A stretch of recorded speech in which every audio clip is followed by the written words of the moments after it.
Sumikat, nalulong sa droga, at muling tumayo sa pagkakadapa.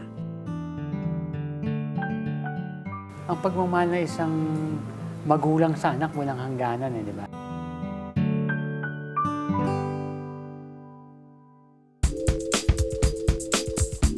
La Cumbre o Burol sa salitang Espanyol ang napiling ipangalan ng pamilya ni Juan Mig Bondoc sa bahay nilang ito sa Quezon City. Nakatayo ito sa 2 ektaryang lupain at may lawak na 1,800 square meters. Sa entrada pa lang ng bahay, makikita na agad ang Mediterranean na tema nito.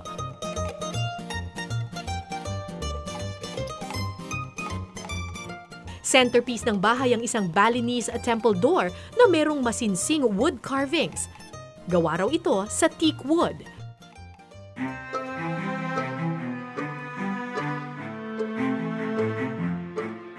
Mahilig din sa traditional at modern paintings ang ina ni Juan Mig. Koleksyon pa raw ang mga ito mula nung mga bata pa sila. Ilan sa mga painting ay gawa ni na Baldemor, Ibarra de la Rosa, at Ne Miranda.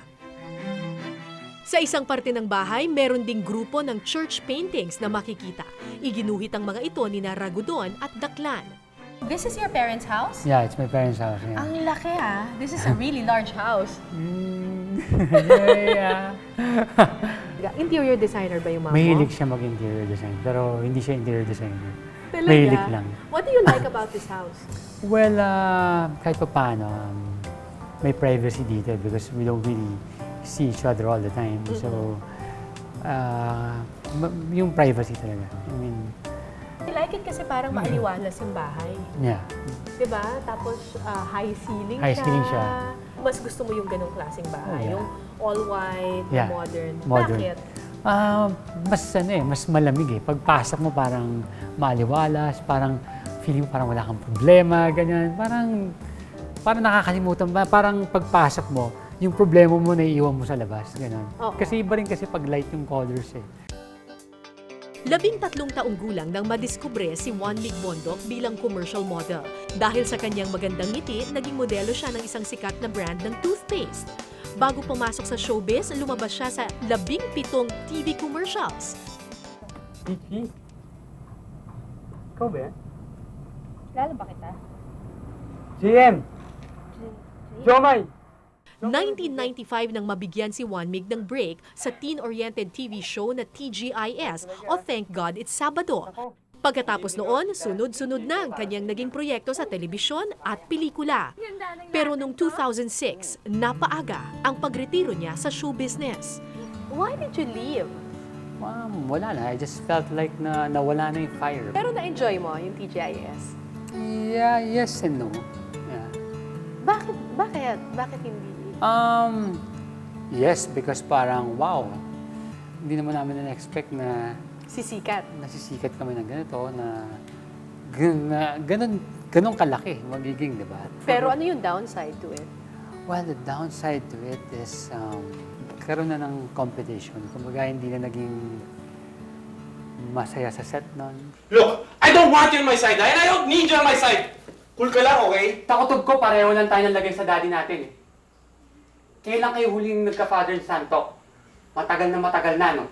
Nagkaroon na ng kanya-kanyang eres. And even me, kahit pa paano, I'm not perfect, di ba? I mean, kahit pa paano, medyo nagkaano ka rin na parang, wow, ito na to, ganyan. Other than that, masaya naman. It's because ang daming fans nagmamahal sa amin noon. Yung stint mo in showbiz, nakilala ka rin dahil playboy ka daw. Bukod doon sa showbiz career mo, meron pang controversy sa personal life mo. I was really enjoying because I was only 17 years old and plus the fact na, siyempre, bata ka, parang dami magaganda. So talagang, yeah, I really had a blast. Actually, doon sa TGIS Boys, ako yung hindi nila masabi-sabing bakla nun. It's because left and right nga yung mga nababalita sa akin noon, ganyan. Guwapo, mayaman, sikat at tinitilian ng mga kababaihan si Juan Mig noon. Pero hindi ito naging sapat para maging masaya siya. Dahil dito, nalulung siya sa masamang bisyo. Alam kong hindi tama, pero ginawa ko pa rin. Sikat na sikat ka, pero you got involved with drugs. Oh, yeah. Yung time na yan, parang, How did you get involved with drugs? parang dumating yung yung loneliness na I didn't know what makes me happy. I always had to act na parang kailangan wholesome lagi. Paglabas ko, kailangan nakasmile. Parang hindi ko na nakilala yung sarili ko. Parang hindi ko na, bakit I had the money, marami kong trabaho noon. Pero parang I felt so empty. When I got hooked, I only got hooked for 3 months. Grabe, As in, halos araw-araw. Talagang, even my work, talagang, although hindi lang siguro nila nahalata, pero bakit mo ginawa nung time na yon? Ano yung meron doon sa drugs na parang naging masaya na ako noon na nagkaroon lang ako ng sariling mundo noon na hindi alam ng tao. So, kailan ka nag-decide na ayoko na, I want a clean life? Ayoko na After ng droga. 3 months of doing it, parang paghiga ko na sa kama, parang naisip ko na, this is it, I'm gonna stop. Ayoko na. Parang baka sirain ko yung buhay ko and I want to have kids. And nahiya ako sa parents ko na hindi naman nila ako pinalaki ng ganito and parang basically they gave me everything. So bakit ako magaganito? Ba't ko sisirain ang buhay ko?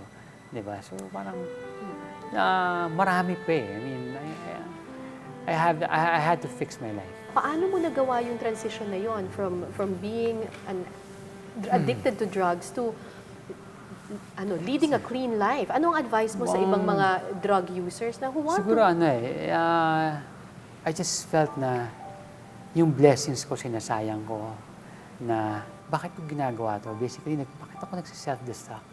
Diba? So, parang, this is not me. One Mig, hindi ikaw to. Nung nagbagong buhay ka, anong ginawa mo? Nag-aral ka ulit? Yeah, nag-aral. Tapos, I started helping out with their family business. Ganun. So, from there on, mas marami akong natutunan ngayon. I'm not saying na wala akong natutunan sa business, sa showbiz. I mean, nag-mature ako at an early age and marami akong natutunan sa showbiz and nadadala ko rin sa business world. Sumikat, nalulong sa droga at muling tumayo sa pagkakadapa. Pamilya ang naging dahilan ni Juan Mig para tuluyan ng iwan ang madilim na bahagi ng kanyang buhay.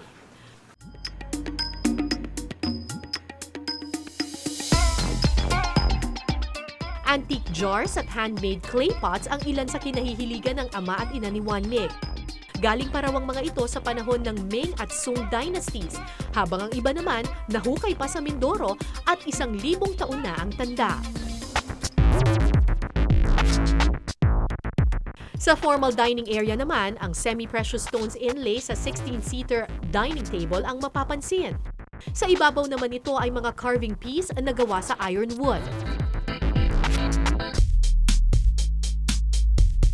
Meron ding 9-seater home theater si Juan Mig. This style ang disenyo ng pader at merong life-size Mazinger Z toy sa loob. Tapos, itong kwartong to, parang pambata. Yeah, naging playroom ng anak ko. Playroom! Sa loob nito, tila may sariling palasyo raw ang panganay na anak ni Juan Mig Bondoc na si Armel. Pinaghalong asul at berde at Disney princess ang tema ng playroom na ito na pinili raw mismo ni Armel at ng kanyang Lola Milo. Hindi dito kwarto? Hindi siya dito Well, natutulog? minsan dito natutulog, pero mostly mga laruan lang na nandito. Bakit? Saan siya natutulog? Sa tabi ko pa rin. Hanggang ngayon! 7 years old na siya! Yeah. Sa tabi Sinong ko. may gusto siya ba talaga o ikaw? Siguro, Well, pareho na rin kami. Papa's girl siguro. Papa's Sobrang girl. close sa akin yung anak ko. So ito, talagang, wow! Parang kung little girl ka, matutuwa ka dito sa ganitong klaseng kwarto. Ano ikaw? Parang spoiler ka ba? You like to shower your kids with... Yun lang ang masama sa akin. Medyo naging spoiler din ako dahil Oo. syempre mahal na mahal ko yung anak ko. So pagka may gusto na, kung saan hirap maghindi. Pero now medyo dahil lumalaki na siya, medyo natututo na rin ako maghindi. Kasi ayoko naman siya lumaking brat, diba? Right. Dahil nagmula sa isang may kayang pamilya, hindi raw nakaranas ng hirap si Juan Mig noon. I was really pampered that time. Kaya nga when I first went into showbiz, marami akong hindi alam na-shock ako. Akala ko noon ang mundo ay napakabait. I thought life was perfect. Pero nung umalis ako sa parents ko noon, nakita ko na hindi pala perfect ang buhay, hindi pala perfect ang mundo. I mean, Kasi ano, it can be also dangerous. Buti pumayag yung parents mo na mag-artista ka. Nung una, hindi nila talaga gusto. Because they wanted me to stay in Canada for good. Yung dad ko pa nga nun was really forcing me to stay there. Willing pa nga siyang bilan kami ng sports car para na mag-stay. Pero sabi ko, Dad, sa'yo na yung sports car mo, gusto ko na buhay. Yung parents mo ba strict or they're very lenient? First, they were so strict. But now, lenient na. Nag-adjust na rin sila. But before, super strict kasi Cinderella time. 12 o'clock, nasa bahay ka.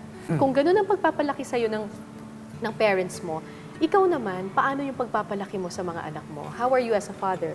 Well, ganun. Strict ka ba? Strict rin. Medyo strict rin. Strict ka. Pero iba na rin Parang modern na rin. Parang barkada na rin yung... Cool dad. Cool dad, yeah. Punta kami sa mall, nood kami na sine, ganyan. Or sabay kami kakain, sabay kami manonood ng TV. Ganyan. Basta, I love my daughter so much and my son na talagang sila yung buhay ko ngayon. Parang everything na ginagawa ko para sa future ng mga anak ko. Mag-isang itinataguyod ngayon ni Juan Mig ang mga anak niyang sina Armel at Anton. It's hard pero ang pagmamahal na isang magulang sa anak walang hangganan di ba?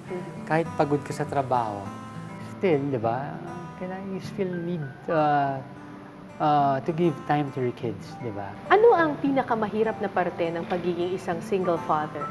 Ang pinakamahirap na parte is dividing your time between work, your kids, and yung sports. So you're back in your game. I think so.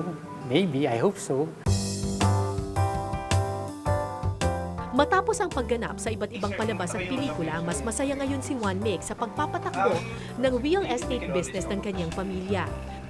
Well, right now I'm busy with we're setting up our new real estate development company, which is called La Cumbre Land, and we're developing something, a project in Dasmariñas, Cavite. Then we're developing also a project in Puerto Princesa. Then we're also diversifying into energy. Mas fulfilled ka ba ngayon? Mas fulfilled ako ngayon dahil because syempre nakikita ko na nakakatulong ko sa family ko. Mas may time rin ako sa mga anak ko. So, mas fulfilling because I know na itong mga ginagawa ko, it's talagang for the future. Naging negosyante ako, it's because I want to give the best for my kids. I want them to live a good life. Basta mailagay ko lang sila sa magandang school, then komportable yung buhay, I'm okay with that. Kung dati, playboy ang imahe ni Juan Mig, pero ngayon, stick to one na raw siya. At ito ay sa sports na kanyang kinahihiligan. May 7 kwarto sa bahay ni Juan Mig Bondo. Ang paborito niya sa mga kwartong ito, ang kanyang man cave. Wow! Okay. Akala ko nagsisimula ka lang sa pagta-triathlon. Parang ang dami na kaagad bisikleta. Na-addict bigla sa Na-addict bike. bigla. Yeah. So, sige, anong kaibahan ng isa sa isa? Well, ito mountain bike. This is a mountain bike. Ito yung lumang model na full SUS. Ito yung very first bike ko. Kasi nung time na yun, parang hindi pa ako ready gumasa sa bike. Dahil parang, mahal lang bike. Bike lang, ganun presyo. This is your bike na pang triathlon. Yeah, ito yung gagamitin ko. Although road bike, so hindi pa siya tri-bike. Pero kasi since I'm new, baka hindi ko pa kayanin yung tri-bike. Kasi dito nga lang, medyo sumasakit na yung arms ko. Pinaalala ko. Gano'ng katagal yung biking? Ilang oras Yung ba? namin, nagpinilata kami mga isang oras sa dalawa. Ganun. Non-stop? Oo. Oh my God. Kaya ngayon ang ginagawa ko, para masanay ako. Malapit na raw ang duathlon na sasalihan ni Juan Mig, kaya naman puspusan na ang kanyang pag-iensayo para sa kompetisyong ito. So, clean living ka talaga ngayon. Ayun, sobra.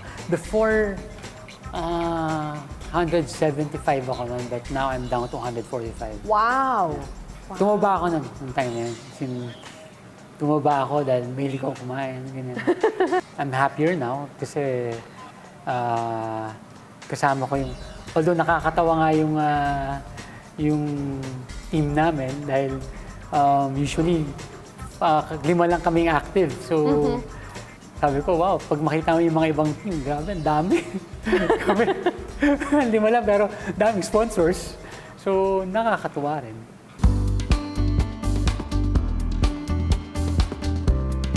Malayo sa makulay na mundo at kasikatang dala ng showbiz, nahanap ni Juan Mig ang kanyang sarili.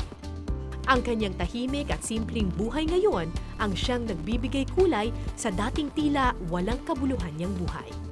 So, ano bang future plans mo? Siyempre, I want to be a successful businessman, di ba? And hopefully, have my own company. Kasi siyempre, kahit naman paano gusto kong pamanahan yung mga anak ko ng sarili ko na nanggaling talaga sa akin. Hindi yung puro galing lang sa lolo nila, sa lola nila, di ba? Siyempre, gusto ko yung talagang matatawag mo sa akin. And I hope sana dumating na, di ba? And na-feel ko naman na baka ito na yung break na makakapagsarili ako. Anong advice mo sa iba pang mga young artist na yung papasok pa lang sa showbiz or nakakaranas ngayon ng kasikatan na katulad ng nadanas mo noon? Well, siguro masasabi ko lang is always stay humble and kilalanin niyo talaga yung sarili niyo muna. And parang mahirap kasi yung artista na artista pa di ba? I mean, yung tapos na yung shooting. Artista pa rin. Artista pa rin di ba? Oo. So for me talaga is lagi mo nga alamin kung sino ka. And lagi mo nga alamin na ito ay isang trabaho lamang. Juan Mig, dati sabi mo, ang pinakamalaki mong problema ay hindi mo nakilala ang sarili mo. Yeah. Nalagay ka kaagad sa show business nang hindi mo nakikilala kung sino ka. Ngayon ba kilala mo na kung sino ka? Mas kilala ko na kung sino ako ngayon. And what kind of person is Juan Mig Bondo? Si Juan Mig kasi wants a simple life. Fame is not for me, and then na-realize ko na I'm a loving father, na parang I will do anything for my son and for my daughter. Kahit isakripisyo ko ang happiness ko para lang maibigay sa kanila, I will do it. And with that, thank you very much You're for welcome. granting us this interview. Yeah. And good luck with a more quiet, simple, Yeah. yet more fulfilling life. Thank you. Thanks, very Kaya. much. Thanks for Thank you. guesting me in your show.